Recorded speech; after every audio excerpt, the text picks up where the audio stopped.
My husband and I and son, we had lived overseas many years, for about 8 years, and we had seen how overseas religion was really lacking. People didn't have a spirituality.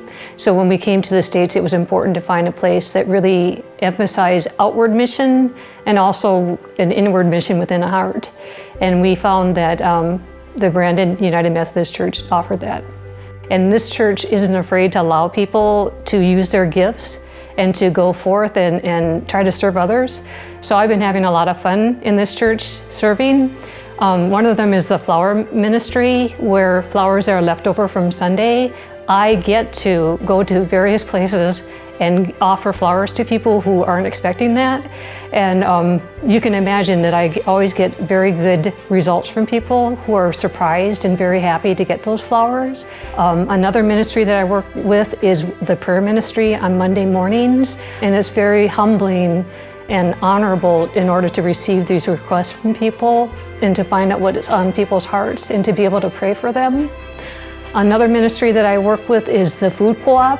Over and over again, people keep talking about how kind and how wonderful our church is. I received an email in the mail that Pastor Jamie was asking that I could be part of this campaign. And when they told me that they had wanted me to be the prayer coordinator for the whole campaign, quite honestly, I wasn't sure if I should be the one picked for this. And one of my major questions was, if I really am going to be the prayer manager for this campaign, I don't want prayer to be used as a marketing tool. I want our church to know that we love them, that prayer is really real and important to everyone, and that we care.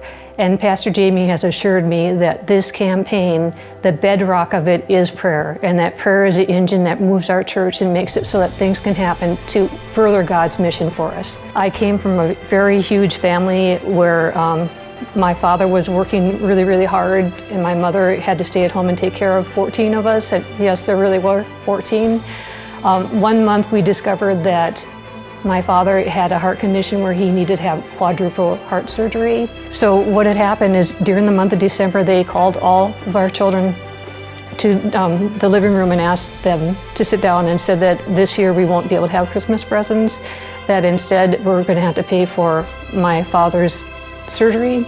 Even though I was really sad about not getting Christmas presents, I wanted to make sure that my father was okay, and I was really worried. The next morning I woke up and I saw my mom pacing up and down. My mom had taken all the money out, because they paid by cash, for the different bills, and they especially wanted to make sure that the church was being paid for what we pay the church. And what had happened is there was not enough money left over for food. She was saying, "Lord, I know that you have granted me with these special children, and I know that you know that we need to have food, and you know that we like to pay our bills on time. Could you please help me? Could you please help this family?" And as she was pacing up and down, I heard the doorbell ring. So I ran to the door, and on the doorstep, there was this one pan with foil on top of it. And my mom started crying, and she grabbed the pan and she lifted up the foil, and there was some wonderful jello, peach jello with peaches. And she opened up the envelope, and a $100 bill came floating down. And we knew then that God had heard our prayers, and that prayer works. And I believe that someone from the church that my mom was going to knew our need, even though we hadn't said that. And I want to continue that forward for our church, that we are here for the community, that we are here to help other people too. I have seen over and over again where something will come to my mind, and I think it's a nudge, and it's really from God. And then awesome results happen. Once you experience that, you want to keep on serving God more and more. So I'm asking people to risk a little bit, to, even though they may be afraid, to try to see what God can do. And I think, and I know that they're going to be surprised and amazed that God can do so many things. And that's my hope for this church.